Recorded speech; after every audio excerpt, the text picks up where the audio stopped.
welcome to the Soccer Coaching Podcast, brought to you in association with our friends at Soccer Coach Weekly, reflecting our shared ambition to help coaches have the most effective, enjoyable and successful coaching journey for them and their players. We hope you enjoyed this episode and thanks for listening.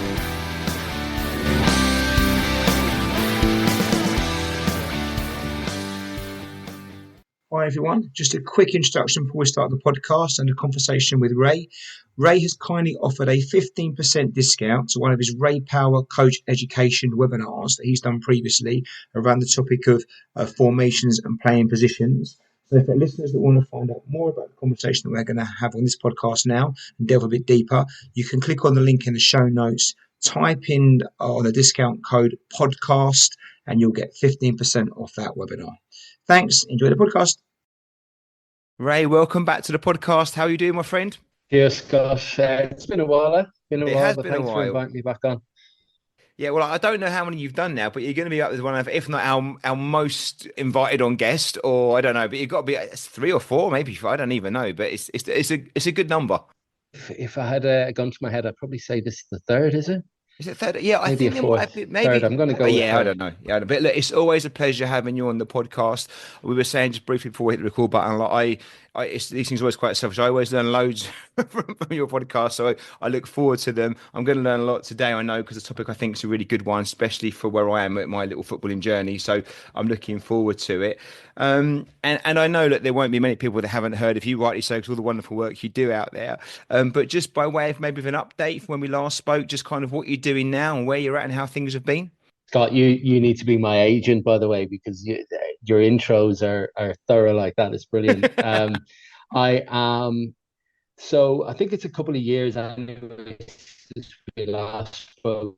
But I had a stint in Bangladesh before going back to the UK, and I'm now back in Bangladesh, coach at BKSP, which is, there's no direct translation, I wouldn't have thought, but it's like the National Academy here. So a little bit like Bangladesh's version of France's Clairefontaine. So we have the best kids in the country, male and female players. They come here, they train, they live, they go to school, entirely residential. So I head up the technical side of the football on every ball that's kicked here.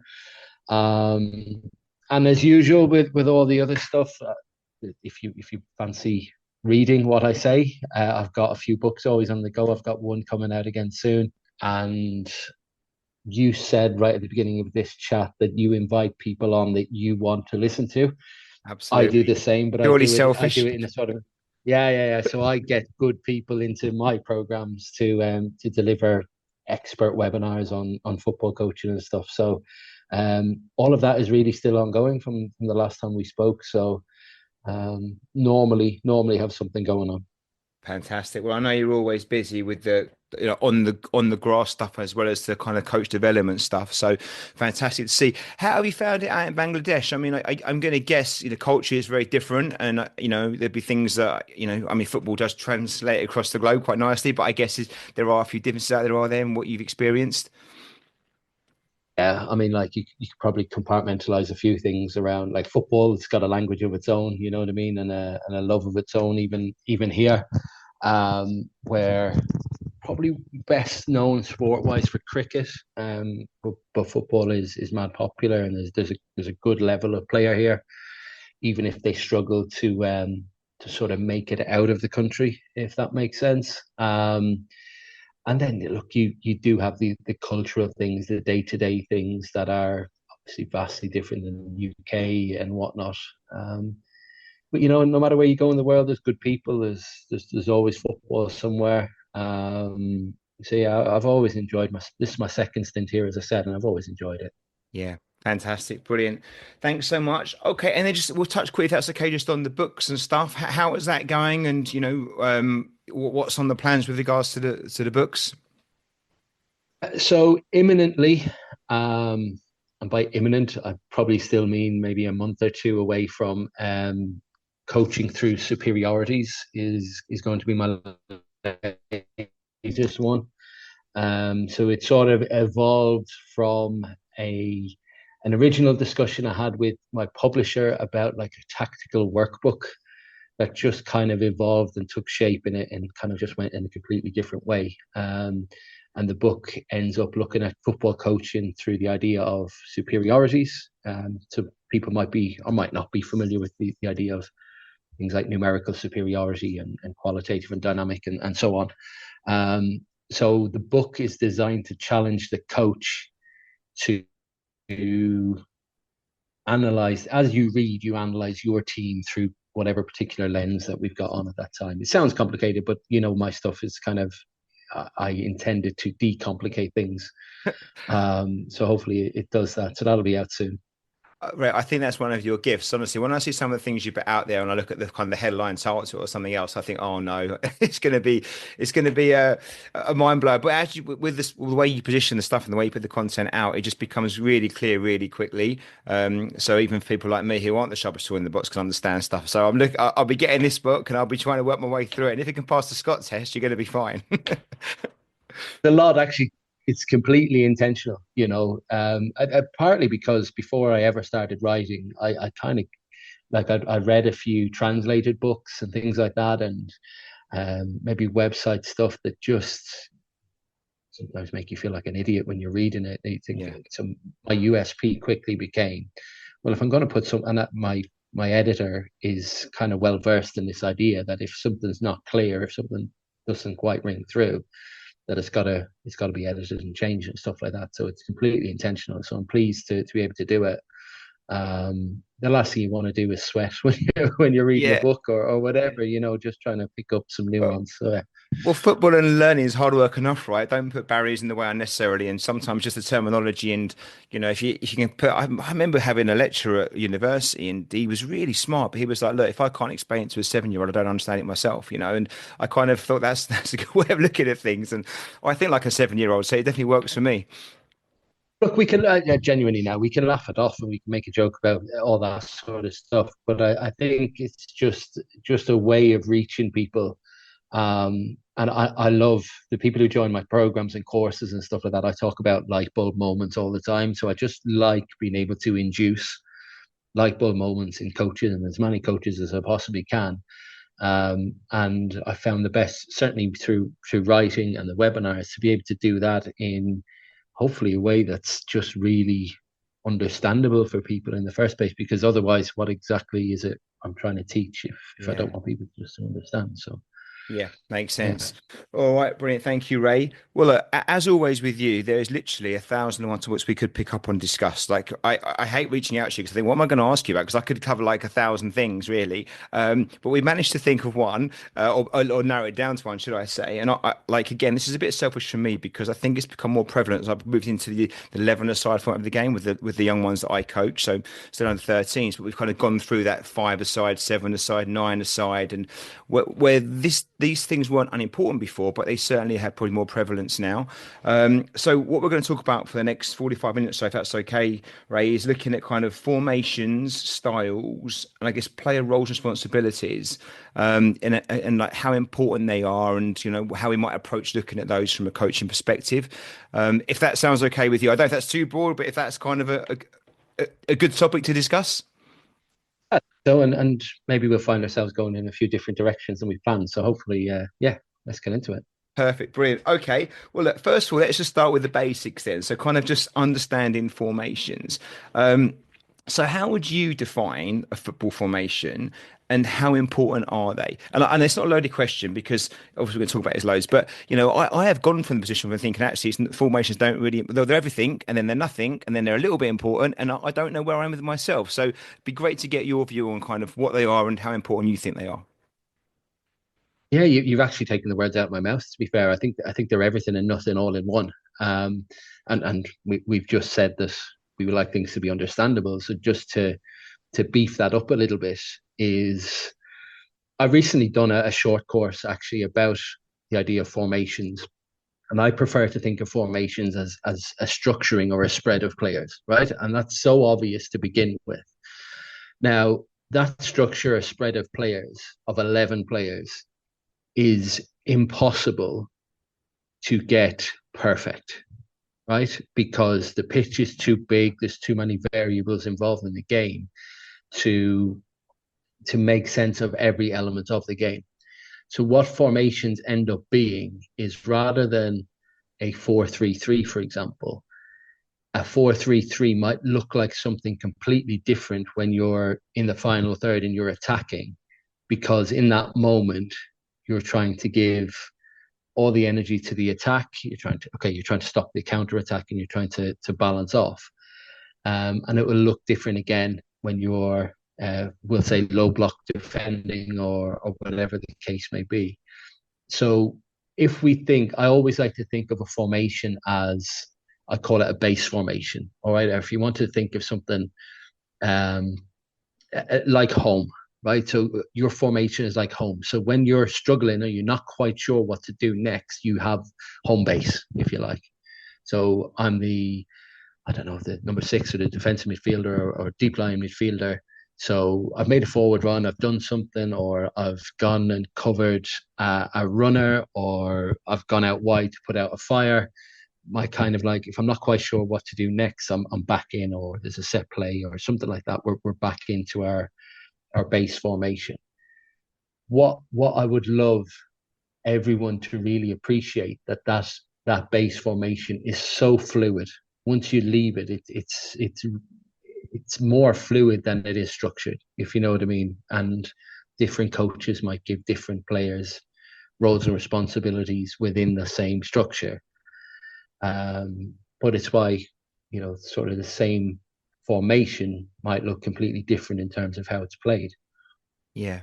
Yeah, that makes sense. Okay. Well, we're going to dig into this even further. So thank you for kind of just putting that as a starting point for us. And I guess alongside that, then, if you could just help us clarify this, or to me, I have understanding a little bit.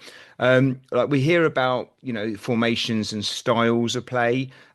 What would you say is the difference between those things? What's the difference between a formation and a style?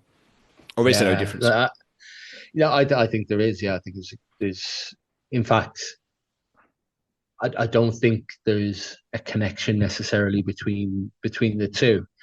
The style of play. So if you watch a Guardiola team, let's just make it really obvious. If you watch a Guardiola team, it's a Guardiola team regardless of whether it's got a back 3, a back 4, a front 2, 2 wingers, no wingers. It's a Guardiola team because of a certain style, right? And short passing from back to front, and so on. Now, I see a lot of, and I'm trying to say this carefully because I want to make sure I'm saying it right. You'll see books, or you'll see YouTube videos, or you'll see other content where you go, this is how you play 3-5-2. This is how you play 4-4-2, or whatever it happens to be. And we must understand that content and those ideas are the starting point only.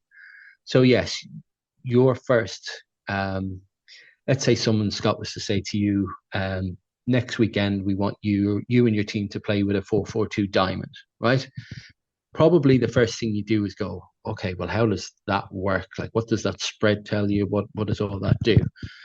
And then you would put, let's say, your style on top of that. All right. So having a starting point where, yes, I do have to understand the spread here. I have to understand. I did a webinar with John McKenzie, who's the TIFO and the Athletic and all that. He did a brilliant webinar from us around hybrid defending. And he spoke about a poor man's blanket, right? So this idea, and I've stolen this off him. Every conversation I've had about this, I've stolen off him.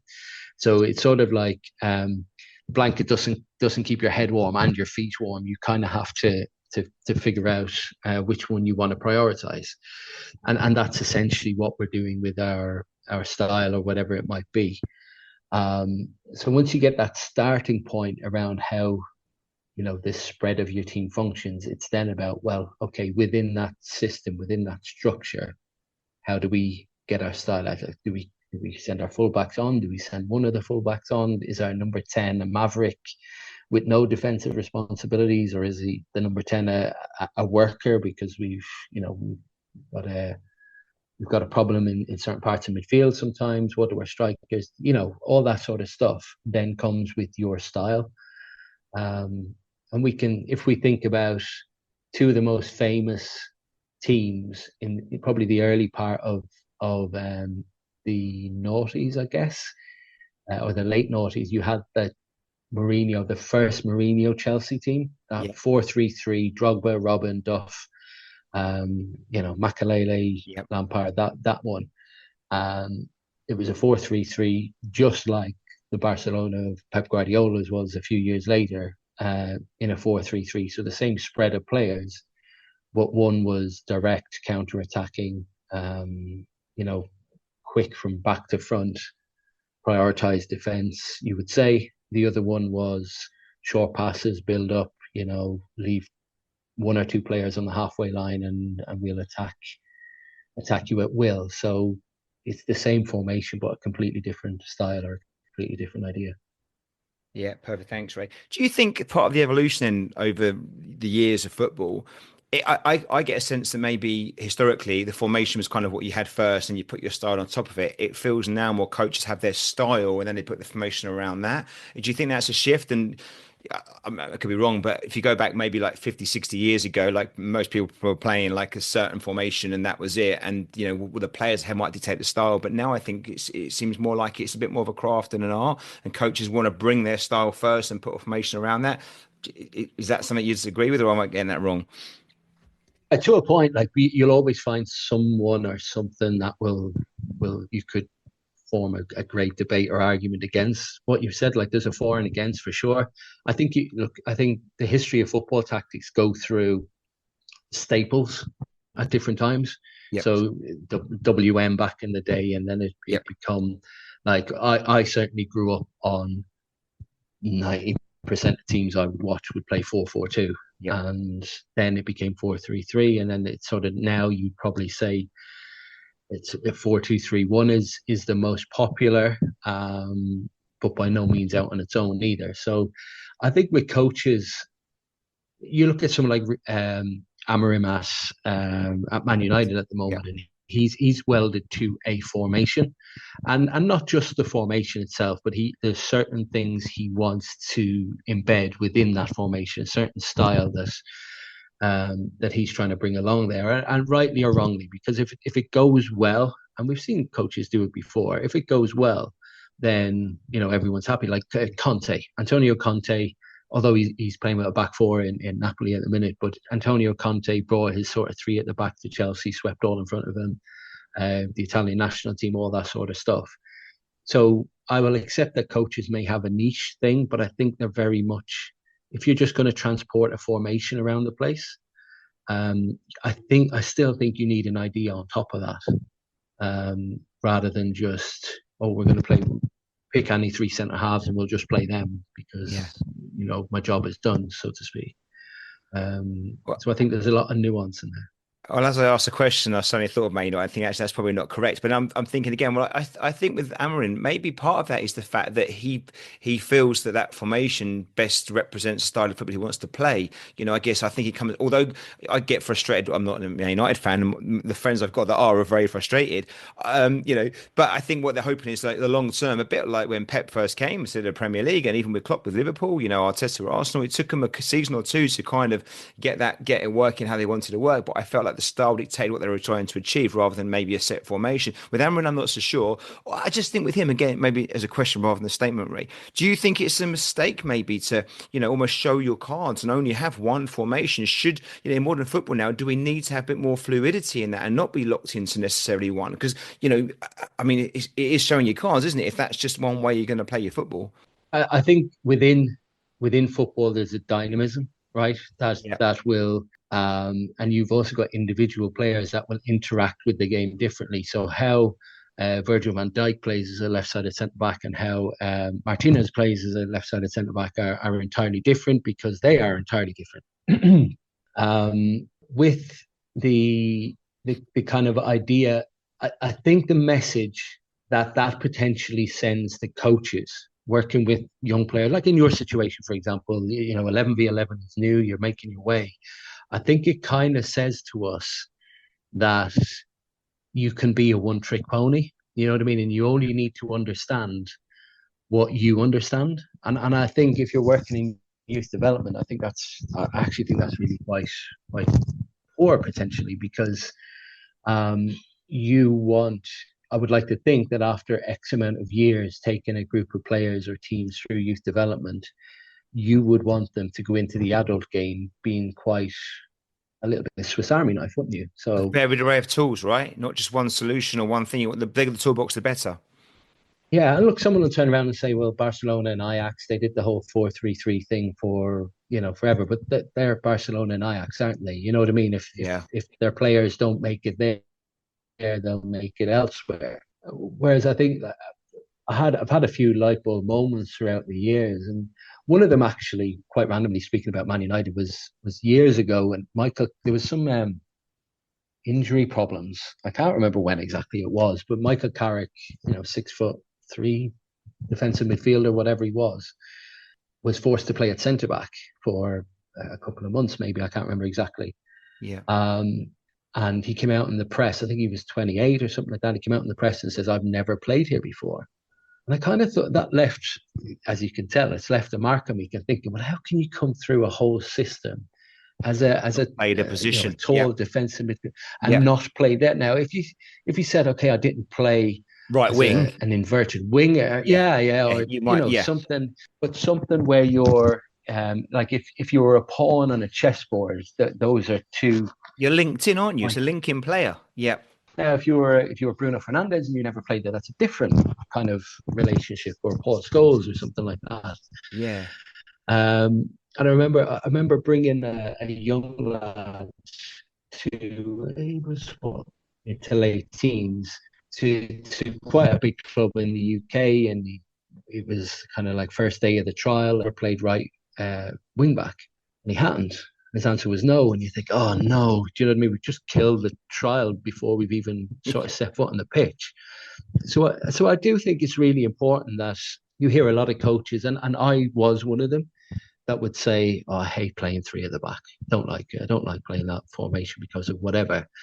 And I think, well, that's fine, but it doesn't mean you shouldn't, or it doesn't mean that you shouldn't take your players on a journey through tactical development, through the use of formation. So you can be that centre back that's played in 2 and a 3 and a 4 and a 5, you know what I mean, or a midfielder that's played in a 2, a 3, a 4, or a 5, and so on. Strikers that play with and without partners, with and without number 10s and all that. Yeah. A few years ago, I kind of came up with a formula. I don't think it's a perfect formula, but a reasonable formula whereby you could take players through, probably cycle them through 4 different formations, and as a base, not as everything, but as a base, that gives them some good outcomes by the end of their journey. So I don't like that idea of being welded to one.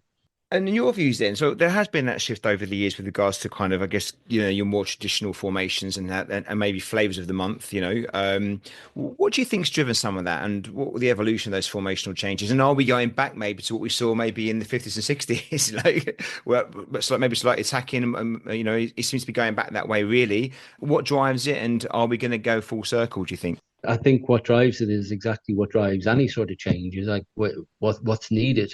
So you look at this season, probably more than most, you see more teams are so much better at pressing now, and so much better at winning the ball back high up the pitch. And you can put that down to a reaction from teams getting really good at playing out from the back. And does that reaction then, well, if these are really good at pressing, then maybe we have to go over the press. So we end up back with target men strikers, and it will always be done in a different way. So I don't think we ever truly go back. For example, so you look at let's just throw some mud at a wall here. If you think that you look at Manchester City over the last couple of years with Haaland, they go forward quicker with quality, okay, rather than your kind of just your Alamo type stuff. But the consequence is that if you're going to do that, you're going to need a physically imposing striker of some sort. And then if you've got a physically imposing striker, what do you have around him? Like, do you then have left wingers that play on the left hand side so that they can feed the attacking threat like that, maybe in a different way than you would have done with Giggs and Beckham back in the day. But yeah, do we see strong-footed players playing on the strong side, and a smaller striker, second striker playing off a bigger one? yeah, and it'll go through that evolution for as long as this game will be played. yeah, You think about when you look at we cycle through sort of a journey through very quickly earlier from 4-4-2 to 4-3-3 to 4-2-3-1, for example. Like when everyone played 4-4-2, you would put a number 10 in your team, right? And that number 10 would play between the lines, find them passes between the 4 and the 4, and hurt you. So coaches went, well, we're not just going to let that happen. We're going to put a defensive midfielder in. Yeah. We're going to make that difficult. And then and you know what? Now we're going to put 2 in there because that will give us a little bit of balance between midfield, attack, and defense. And it turns into a 4-2-3-1. Now we don't really see number 10s anymore, or certainly not number 10s that just stand in a pocket and sort of wait. Yeah. We have these really dynamic forward players that can play right, left, centre, and kind of take that to the next level. So there'll always be that, one style throws a punch and everyone reacts, and that'll go on as long as we're playing. It's the evolution, right, of the game. Yeah, that makes sense. Yeah, one thing drives something else. Well, I guess we've spoken then a bit about styles and formations, but I guess the key factor to this is probably the players that you've got. So how much does that influence what you do as a coach? And from your understanding of it, what do do I change my formation to suit the players that I've got, or do I make the players play in the formation? What's your thoughts around that? There's two. We must be really clear here that there's 2. If you're a senior professional manager that's going out on a Saturday to win a game, you ultimately talk about Ruben Amorim all we want, but he's gonna live or die on a sword, right? With the ideas he has. When we're talking youth development, I firmly believe that we need to cycle through different ideas and different ways of playing, right? But to answer your question, because I do think it's a really important question that doesn't actually, I don't think it has a single answer. You will have decisions to make. So let's say you spent 2 months playing 3-4-3 for argument's sake, and you get all them texts on a Friday night from everyone. Your striker goes missing. Your number 10 that makes the thing work goes missing. You've then got a decision, don't you? Do I throw the cards up in the air and see where they land, or do I pop and a replacement into those positions, and you weigh that up without ever knowing what the best outcome is going to be. And sometimes that's a trial and error kind of process to go down. So I don't know if there's actually a silver bullet, but we do see coaches that are either welded to a formation, or they are welded to the Carlo Ancelotti, for example. Like everyone worries Carlo Ancelotti. He's got the best inside left. Would you call him Vinicius Junior? Inside left forward, whatever you want to call him now, in the world for the last couple of years. And then they sign another that you could suggest inside left centre forward now. So it's not like he's going to in Mbappe. It's not like Carlo Ancelotti is the perfect manager because he won't select one over the other. Mourinho selects one over the other at a certain point in his career because the system, working together.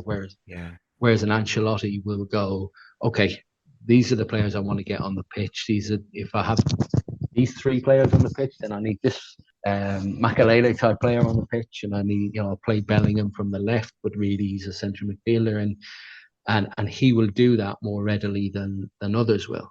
And Ancelotti is actually a really interesting case in point, because Ancelotti was himself welded to a 4-4-2 diamond back when he would have, not only when he started coaching, because he still pulls it out now, but that famous Milan team as well from the early 2000s. But he was literally welded to that until he kind of, I guess, opened his mind. I don't know if that's the right thing to say about a legend like that, but until he sort of needed to move away from it. at a point. So I don't know if there's ever a truly right answer. And if we're going to really take this conversation, probably not for today, but you can go right into the bowels of the culture of a team, the culture of a club, the culture of a country. Yeah.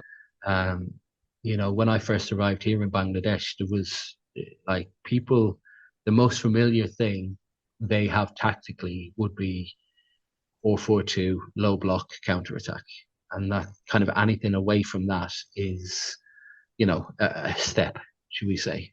So, our Man United really a 3-4-3 club. It doesn't really feel right. Chelsea, fine, because they change with the wind. But Man United is just not. I don't know. Some things feel like they fit, and sometimes they don't. And I can't really tell you why, but I think that's an important factor as well. And in the academy system, Ray, you often hear that, I often hear that the youth teams will mirror the system that's maybe played by the first team, which always strikes me as a little bit odd, because obviously things do change, and some of these youth players could be 10 years away from that, they're at best kind of thing. What's your take on that? I mean, am I hearing right that's often the case from your experience and understanding? And if so, is that, is there some logic in that? It seems strange to me, that's all, that I just think part of the development stuff and everything else, why would you be linked in necessarily? As you get closer, I can understand maybe you're going to firm up a little bit towards that, but in the younger age groups, I'm talking 13s, 14s, 15s still, so not little ones, but do they need to be linked into the first team formation, do you think? I think there needs to be something aligning them. So whether that's a stage process, like you say, where the latter period of your journey, you will start to reflect, and certainly like a reserves or a B team or 21s or 23s, whatever your B team might be, and then in 18s or 19s, there's a huge advantage in sending a player from those environments into the first team environment that knows what roles and responsibilities are expected, or at least he has a feel for the shape of the game around him. Some clubs even go further and bring that down to the same set plays and all that sort of stuff. So what do you want when you change environments? The first thing you try to look for is familiarity, right? Yeah. No matter where you are, that's what your mind craves familiarity. So that seems to make sense. Chris Ramsey, who was most recently at QPR. I'm not sure exactly where he is now, actually. He was technical director at QPR. He was at Tottenham. He's got some really, really good long-term stuff that he's put out there over the last probably 20 years. And he asked the question, when I interviewed Chris for my book, years ago now, he talked about, are you developing players for the first team, or are you developing players for the game? And I thought it was a really subtle way of asking a question, that if you're only developing players for your first team, then there's going to be quite a scrap heap left in most clubs. Yeah. You remember Dennis Bergkamp, when he left Ajax, he went to Inter Milan. Yeah. And couldn't get a kick. Like, he couldn't. Didn't work, did it? No, you don't put Dennis Bergkamp. I can't remember exactly what they did. They put him wide right or put him in a midfield 5 or whatever they did, or up front on his own.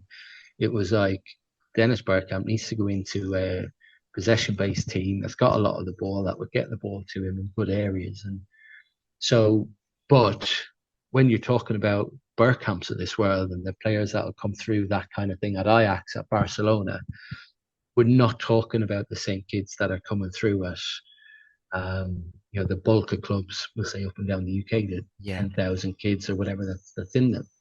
So I feel quite strongly that there should be a huge rounded effect from going through a system that could take you 10 years, 12 years sometimes. Yeah, exactly. Come through and have a toolbox you can go to, even if your environment changes. Well, it might come on to the next point we'll talk about in a minute, which is role responsibilities, which I think that might dovetail in as in maybe more important the younger you are, right? Dividing roles and responsibilities rather than positional in a formation, but that might come later on in your journey. But just before I do, last question about formations, because it's come to my head now thinking, oh, I've got to ask this one really. What about opposition? You know, should we be tweaking? I mean, like, again, I guess ideally you bring your team out and you put them out there and they dominate as they are, and that's it, and you own it. But if you're on the other side of that and you're not dominating, how important then maybe is to have some flexibility and be able to change what you do in the game with regards to your formation to kind of strengthen, deal with the opposition's strengths, but also impose your own? Is that something that we should be thinking about as coaches? Absolutely think so, and that's the ebb and flow now, isn't it? That's like everything put together in one pot, and you throw it all into one pot together and watch how it interacts. Like if you think about like why did you think about the earliest establishment of this game, whether okay, there's going to be a goalkeeper and 10 outfield players, and someone's going right. This can't just be like one big sort of five-a-side where everyone does whatever they want. We've got to sort of structure and spread the players. Organization, yeah. So, and I think like the most basic form of that is how can we control some of these variables, these huge amount of variables. So we'll control it by having four defenders. We'll control it by having whatever, five forwards it was back in the day, or however it is that you want. That's your way of making this really variable game somewhat predictable for you. And then you put the opposition on top of it, and you now go, okay, now this has to interact somehow. So, like you say, if you're dominant, because you can be dominant because of a formation. So you watch Man United, there's such a spotlight on them at the moment, but you can see them in certain games being dominant because an outside centre back is stepping forward, or they've got wing backs that'll go high up the pitch and all that sort of stuff. 2 10s, like that's tough to play against. But you also know that if I go and I play against them with a 4-3-3 with two wide wingers or whatever it is, that you'll have certain advantages in another area. So what's tempting, again, isn't it? It is, exactly. And what's tempting to do is, and I think what people go to first is, oh, we can't play with a three at the back against a team with two wide wingers because they're going to stretch us. They'd go, well, actually, how does our formation interact around the problems that we're given by the opposition, if that makes sense? So my left-sided centre-back, for example, if he goes to press one of those wide wingers, does my six drop in maybe, or but whatever way they set the six dropping in, or the other centre back on a big cover and stuff like that, he or she needs to know. We talk about it here all the time. If a player in particular is committing him or herself to something kind of out of the box, we'll say, then he needs to know that while I'm doing this, what's going on behind me needs to stack up. You know what I mean? It needs to be happening. And then in another moment of the game, by staying potentially in that formation, then you'll get your advantages out of it. I'm not saying it's easy or it's that straightforward. It definitely isn't. Numbers you in midfield, for example, then that numerical superiority counts in certain moments. It doesn't count in every moment. So if they're building up or something and they've got one extra player than you, then your job is to, okay, within our system or our ideas, we need another body in here. Right? Everything else being even, they're of similar quality and all that sort of stuff. We need another body in here. If the ball's out the left, well, maybe my right winger can come in and just be that extra one that gives us equality in there. Or a striker, Firmino drops in to sit on a defensive midfielder or whatever it is, but they might only be temporary, and that comes back to the dynamic. And we're sorry to labour this, but I feel quite strongly about it. I think the sooner coaches think about formations and tactics as being something dynamic rather than something like you see on the BBC where you've got four here or four here. It never looks like that when they play it out, does it? No, never. And but we're kind of accustomed to it. Like it should look like that. Like you could argue that Guardiola plays 2-3-5 more than he plays 4-3-3. You know what I mean? Absolutely. Because of the dynamism of it. And even with Arsenal the other day, you see like they made some change during the game, and then Calafiori came on, and they went basically in position. They went to a back three, essentially threes, and the left back had free range place and he scores a goal from the right wing position, because that, you can't put that in a chart anyway. That's not a formation. That's just a way of changing in and out of possession depending on the game state, I guess. And that's what you want. You want a fluid team that can see the opportunities, recognize danger, and adjust accordingly, right? Like a well-oiled machine, I guess. That's the ideal world of it, isn't it? I had a colleague of mine a couple of years ago. He used to say, we will start, and it varied, but let's say it would start 4-3-3, but we will finish the attack 2-3-5. Like he would literally use those words with players so that you can sort of just underpin that dynamism, which I think is the key word in all this. Yeah. Well, I'm going to explain now why I think that being a grassroots coach on a Sunday is tougher than being a coach in the Premier League. We don't get to know what's coming ahead of us. Like, literally, you can play a team on a Sunday and you've got no idea who's going to turn up. You've got no idea how big their players are or small or where they're going to play or formation. It takes about 10 minutes to work out what formation they're playing anyway before I do things. Where I think of the Premier League, at least you know who you're going to play against. I know who the good players are, what they can do. I roughly know how they're probably going to play. I'm not really saying it's easy. I know it's not easier. But you think actually, if as a grassroots football coach, if you can really get your head around some of this stuff, it could be a massive advantage, because if you can think on your feet in game moments and see opportunities, and I'm not great at this, I need to work on this more, but I think if you can see what they're doing, what they're trying to achieve as an opposition, and where your strengths and weaknesses may be, then having that fluid state and be able to do in-game actions can really help you not just to win a game, but also to challenge your players and to help them understand how they can maximize their game impact. You can talk about that idea of different levels offering you different problems for sure. I'm kind of smiling inside because we played.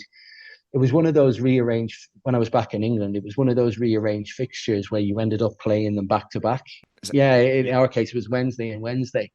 And we went up there, and this was in the National League, under 19. So a really a good level of the game. Level, yeah. But you have some idea of what teams are going to come with, or you speak to people on the circuit and you have an idea, but you don't know.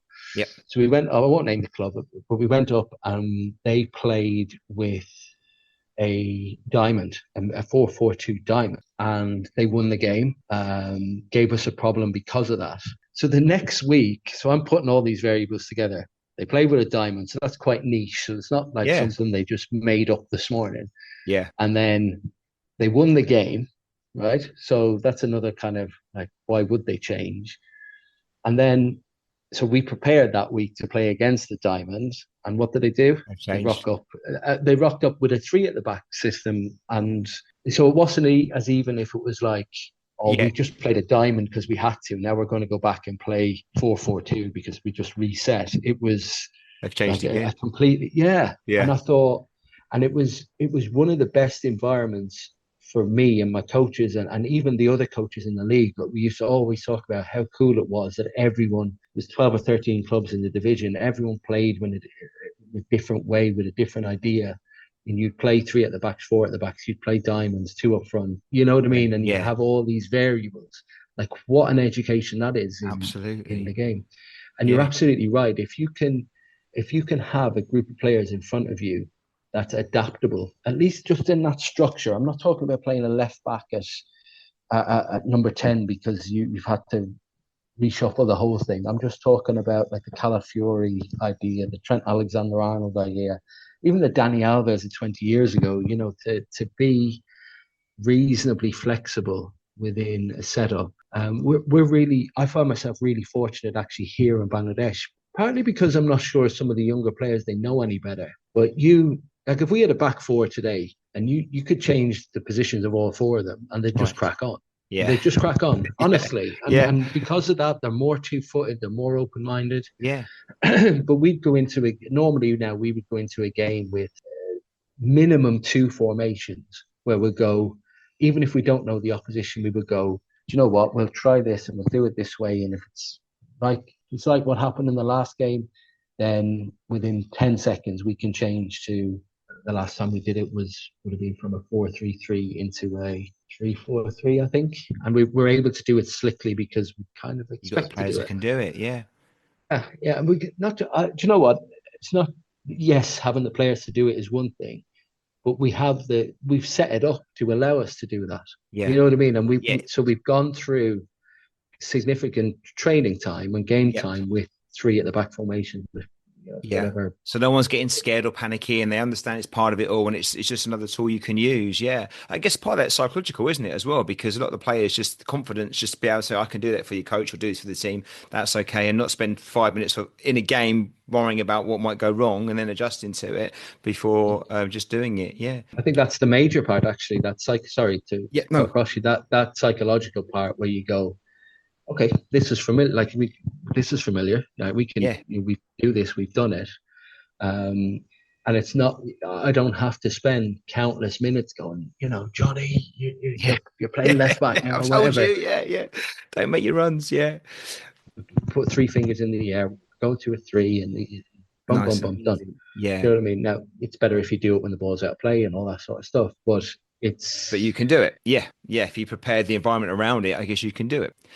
Ray, what about in and out of possession? Then just lastly on formation, I'm going to get into responsibilities in a minute, but just in and out of possession. I mean, again, it seems that you can see in the Premier League now, pretty much most teams default back to a kind of a 4-4-2 out of possession pretty quickly. Certainly maybe a 4-5-1 or a 5-4-1, something like that. They just seem to sit back out of possession. You can see it a lot clearer than maybe you could 3 or 4 years ago, where it didn't seem to change as obviously. Is that another trend now that's come in and out of possession? And is that something you've seen? Yeah, definitely. And I think it's like, if we're really going to number game it, you would almost call, for example, some people will roll their eyes when I say this, but just bear with me. Like you'd probably say some teams play 4-4-2-0, if that makes sense. So both Liverpool and Man City did it a couple of weeks ago, whereby that they were intentionally playing phases of the game without a striker. But I think that's an important kind of thing to pin down, that if you're going to play a certain part of the game, let's say out of position with two number 10s defending, then acknowledging that your 9 becomes a 10 is really helpful. And look, I would suggest that if you're defending in a low block, and every team, you need to understand that every team, regardless of how good they are, will find themselves in a low compact block at various points in the game. Yep. Yeah. So the biggest teams in the world you just have to block up, and you have to defend the box, defend the goal, all that sort of stuff in certain moments. Now, the big teams don't have to do it as much as the smaller ones, but they still have to do it at points. And if you don't sort of get your block right and your distances right, it's a problem.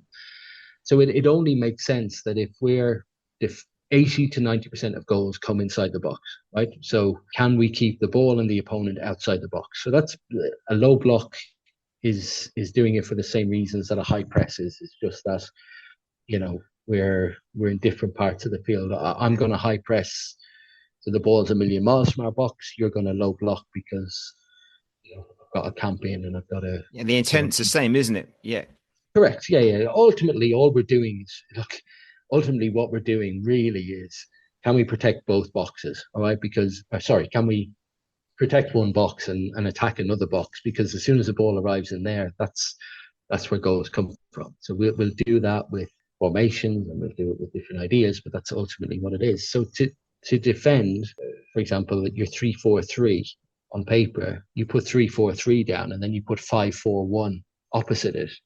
It doesn't even look familiar, but it's just a matter of wing backs drop in, the two number 10s drop in, and suddenly you've got something that's quite fluid, should we say. You can switch between, Fantastic. Thank you so much, Ray. Okay, well, look, I think we've covered formations. I think we spoke a bit about styles, which is great. We've looked at how they might adapt depending on the players that you've got or position, things like that. And you've touched on it a couple of times during the conversation. What about roles and responsibilities then? What is it? What does we mean by that in the sense of players' roles and responsibilities? And how might that then impact on formations and maybe make the same formation different depending on how a coach uses those? There's an argument, if we take this to the nth degree, there's an argument that even if you make one substitution, it changes your team and your formation as such, because you don't have two players that play in the same position and do it the same. There's a huge amount of similarities, but everyone's interacting differently. I'm going to name drop him here because I feel like I'm stealing his work. So Aslan Odef, who works at Palace, he did a webinar for us recently, and he used a great example to talk about this. He spoke about right backs, and he spoke about it. If you're Trent Alexander-Arnold, you're interacting with the game of football in a certain way. So what are you doing as Trent Alexander-Arnold? You're trying to get on the ball, facing forwards, in enough space to hurt someone, right? And that's what he's doing as a right back. Now, Kyle Walker might be looking for opportunities to use power and pace and a different skill set to do it. Kieran Trippier, to go through the English ones, Aaron Wan-Bissaka, they all do it, interact with the game differently. Now, you think about that every time you change a player within your team. You've got these different interactions ongoing like the whole time. So it actually kind of says that, the more fluid we are, the more positionally, what's the right word? Like flexible we are, then, the more we are able to be successful within all this fluidness and flexibility that's going on. If you understand what I mean. Yeah. I'll give you a better one. When I first started coaching 11v11, like I was firmly welded to a 4-3-3, like one defensive midfielder, two number eights, two wingers. Like I couldn't understand why anyone would play anything other than that. And I'm not even joking. I'm looking at teams going, I don't know why you don't just do it. Maybe it was because a lot of teams were still playing 4-4-2, so you were able to dominate certain parts of that. But I moved from one club to the next, and you know what I mean, the defensive midfielder that I had in my first club that like played on two touches and kept it nice and simple turned into a dribble and driver with it, and then the number 8, the box to box number 8 turned into a number 8 that just hit one box and then slowly came to the other.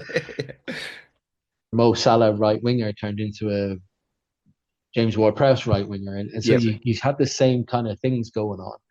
You could talk about having some similar roles and responsibilities, but the team looked different. And I remember slogging through this going, this doesn't feel like it's my, I've got the same blueprint here, but why is it different? And it's just, ultimately it comes down to players' interpretation of some of the things that you're going to put out there, and interpretation of their position. And like I played as a centre half when I was growing up, and I was in my element when I was chasing someone running in behind, and I was quite happy to defend high because I wanted to get in that chase, right? Yeah.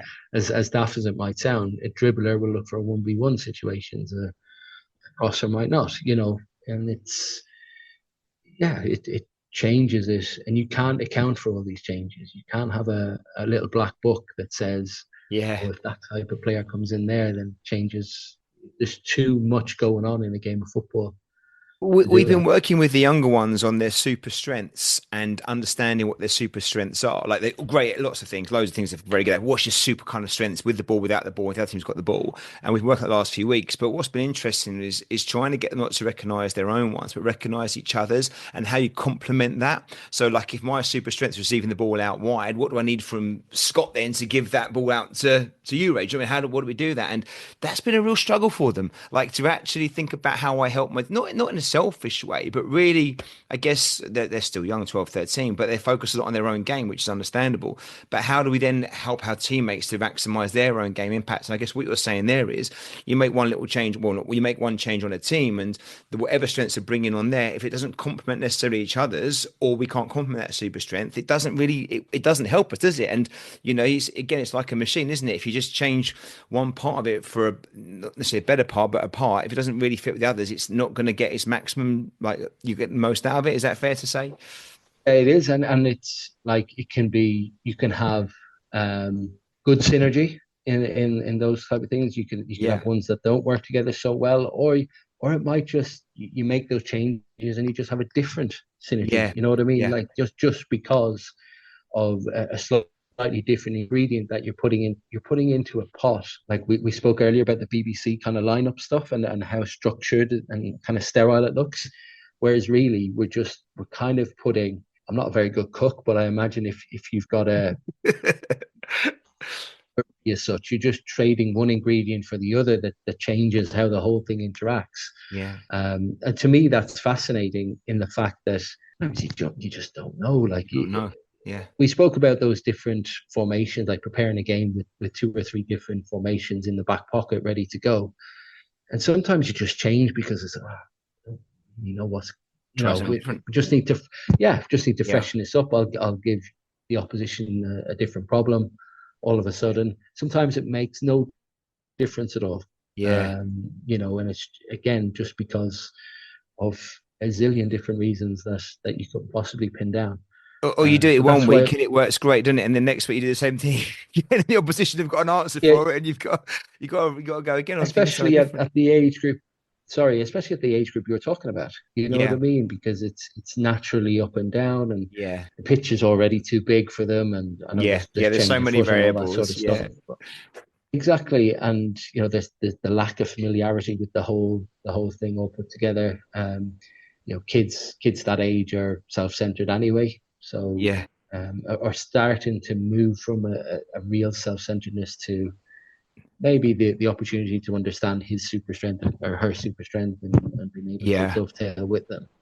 But it's a journey. Like, it's not going to start. Absolutely. Yeah. Um, Well, Ray, I would be wrong not to ask this, given where you come from and your experience, stuff like that. We've covered a lot with regards to formations, but if you were a grassroots coach now, if you're there with, I've got 90 minutes once a week with the players I've got, how would you approach kind of trying to look at some of this stuff around formations and styles and role responsibilities? Any top tips you can suggest? I mean, this could be a podcast in itself, I'm sure. We could go for hours on this one, but just some top tips about how, as a coach, you might approach some of these things and trying to help our players, understand it, or for us to understand it about ourselves as coaches. it's players will surprise you, because players, if we're talking about exclusively about formations, maybe style, but certainly in formations, they are really well versed, because you can almost bet your bottom dollar that certainly in the UK or the Western world, they're all playing FIFA.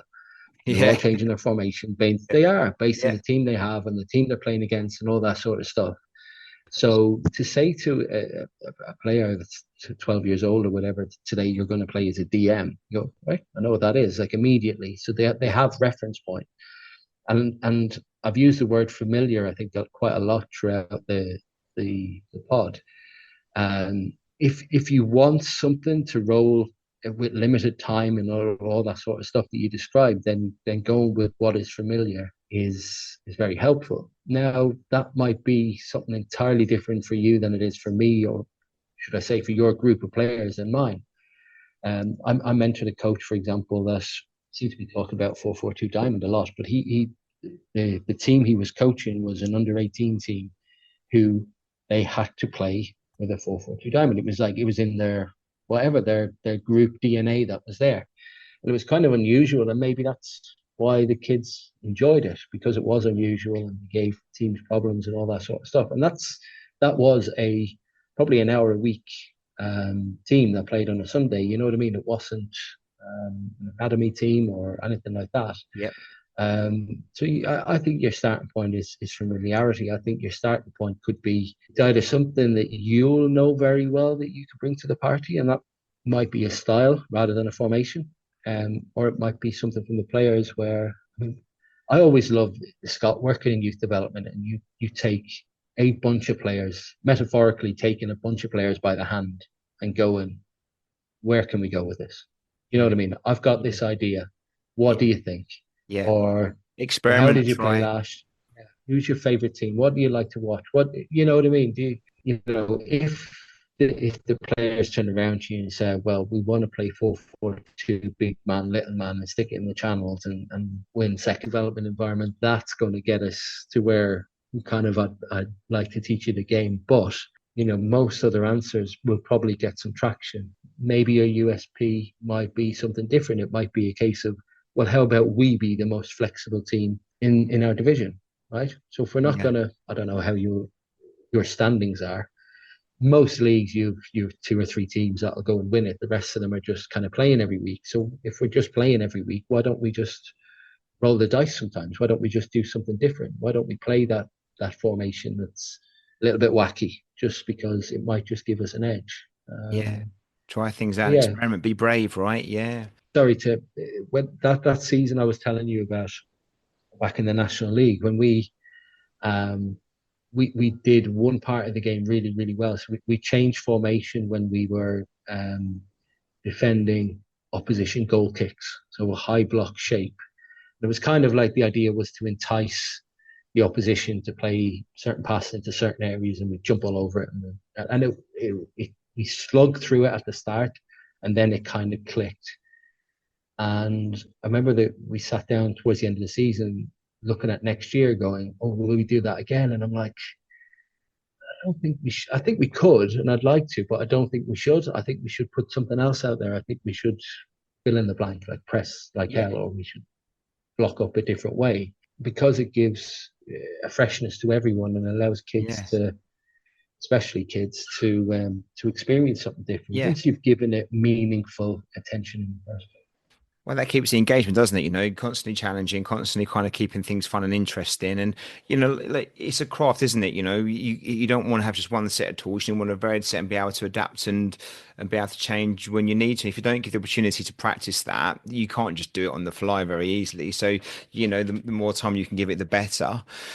Ray, thank you so much. Look, just final question for me, if that's okay, before we talk about you just to finish off. But final question on the topic: future trends. What if you had to guess now in 5 years' time or 10 years' time? You know, what formations will we playing and or roles, responsibilities? It seems like it's just going to get more and more fluid and probably more and more flexible. Do you think is that how you see it, or do you think we might go back to more rigid 4-4-2s and long balls? Oh well, if if teams become more fluid, then the antidote to fluidity is structure, right? So you'll just end up in these face-offs potentially where even within the same team you have certain structure in certain moments and fluidity in other moments. And I don't what that sounds really jargony, and I hope the context of the rest of the conversation kind of backs up that idea. But I think the game is moving at a just like rest of life, actually, technology and stuff like that, it's moving at a faster pace than ever before. People are poised, ready to adapt. Like, is there a scenario where teams will play 4-4-2 with a right winger, a left winger, a little man, and a big man? I genuinely think there is. Right. But I still think it'll have a slightly different, it will end up like that in the final third potentially rather than, starting like that. Yeah. But yeah, I think there will be more. If I'm talking about 13 teams in the under 19 National League offering largely 13 different problems everywhere you go, then can you only imagine what the guys at the top end of the game are Of doing course. and the Yeah. nuance involved in that. Yeah. Substitutions like Yeah. goalkeepers. Like we will, I'm certain, have teams that will substitute their goalkeeper because we need a ball player for the last 20 minutes because we're chasing something. Do you know what I Just mean? Or yeah. we'll Yeah. play. Like futsal style kind of play rule. yeah, I thought we were on the verge of it with Ramsdale and Raya a couple of years ago. Remember Yeah. when Ramsdale had done ever so well and they brought the new goalkeeper in and Yeah. the idea of, it felt like it was moving towards this kind of shared thing. Now, loads has got to happen, budgets and all that sort of stuff has got to happen. But, maybe one domino falls and a lot more Yeah. start to follow it. And It's it seems like now games are kind of games within the game, aren't they? So watching one football match now, you're probably going to see 10 different scenarios play out during that game because who scored, who's winning, who's losing, whatever it might be, who's on the pitch. Where I think maybe looking back 20 years ago, you would see team A versus team B and they were at it, for 90 minutes and not an awful lot changed during the 90 minutes, regardless of the score really, just they kind of had their way of playing. I think now you see maybe 10 games within the match depending on what's going on or just getting a recharge, and I like that. I think it's more of a chess game in some ways, but it makes it more interesting to me. I think it's a different way of football, and that's maybe how things are heading. totally, yeah. Look, I think we take it for granted now. We studied some footage yesterday here from a tactical camp, so the Madrid derby with a tactical camp, and you watch Atletico Madrid who play when they play the bigger teams, they play with a certain amount of inferiority around the result. So like they will quite happily block up. Their two centre backs, they had a throw in the final third. Their two centre backs are 35 yards from goal. Yeah. Do you know what I mean? Like they're Yeah. Mbappe is sitting on a DM on the edge of the box. You know what I mean? Real Madrid, the best team in the world, the best player in the world, is defending the box altogether, and a Simeone team has a two centre backs, 30, 35, whatever it was, yards from goal, and you think, okay, I didn't see that a few years ago. That'd be one ball and we're dead. You think of all those yeah, shots. yeah. Will attack corners with all 10 outfield players up around the box because the trade-off to try score a goal is better than the probability of conceding one. Yeah. And we haven't even spoke about data. No, well, no. Well, the evolution of the game, Ray. That's been brilliant. Thank you so much. Look, as always, I've learned loads from talking to you about these things, and I'm sure it will play out in positive ways for my little team. Hopefully, for the players. We're going to talk about some of this stuff moving forward. Just finally on you, Ray. What's happening now? What's the future like for you in the next few years? Any projects going on? Obviously, the book's going to be out shortly. Anything else you want to shout about? And let us know about. Balls in the air. But I'm certainly still on Twitter. I know a lot of people are as well. But I'm at my most current, if you want to find out what I'm doing on Twitter, running a lot more short courses and coach development stuff online, which is just a legacy from lockdown. I seem to think we're people have not wanted it to stop. So, so long as that's happening, I'll be the other side of the screen and the other side of Coach Ed for people to engage with. Top man, thank you so much, Ray. We'll put your Twitter handle in the show notes so people can find you nice and easily. Like, I can't recommend more reaching out to stuff that you do. It's superb, Ray. You come at it from a wonderful angle, not just the content that you cover in the sense of the subject matter, but the way you put it across. We said at the beginning, it's just accessible, it's useful. There's so much stuff out there these days, and I'm not knocking that. It's great. There's lots out there, but actually the challenge is trying to find the good stuff. And I will always look for your stuff first, and I'm trying to better myself, which is pretty much every week. A little help I can get. So keep up the great work. It's been fantastic. And look, I'm not sure it's the third or the fourth time, but whatever it is, can there be another one hopefully at some point soon? Is that okay? Yes, mate, I'm all ears. You know what I'm like. And look, I genuinely really appreciate when you say stuff like that. It means a lot, because the version of me in 2013 that started making the ball roll, if you'd have told me that I was getting comments like that 10 or 11, 12 years later, I'd be absolutely made up. So appreciate it. Well, Ray, look, I won't go on too much, but what I can say to you, as I said it before when we spoke about that book, that was the one book that probably kept me in coaching and doing it after my first year or so of doing it, because it's the Bible to me. It's the go-to one. Obviously, you build on that as you work through, hopefully, and you grow on and you move it. But, if you're a coach and you've not started with that book at some point, you're missing out on something there, because, and if that's 10 years ago since you wrote it, I don't know when it was, but like maybe longer, I don't know. But it certainly stood the test of time. And the stuff you cover there was years ahead of itself, years ahead of itself. And, like I say, I'm not the only coach. I know that for a fact, even in our club, but even more out there, more broadly, that book probably just not only changed the way they coach, but also kept them coaching. So we owe you a lot. No, I really appreciate that. That's a little bit overwhelming, but thank you. Thanks, Ray. Well, I look forward to catching up again soon. Thanks, mate. This episode was brought to you in association with our friends at Soccer Coach Weekly. Established since 2006, Soccer Coach Weekly is a leading source of inspiration and advice for all grassroots coaches. Join thousands of youth soccer coaches just like you, saving time and effort in their goal of having the most effective, enjoyable and successful coaching journey for them and their players. Thanks for listening. I hope you enjoyed the episode.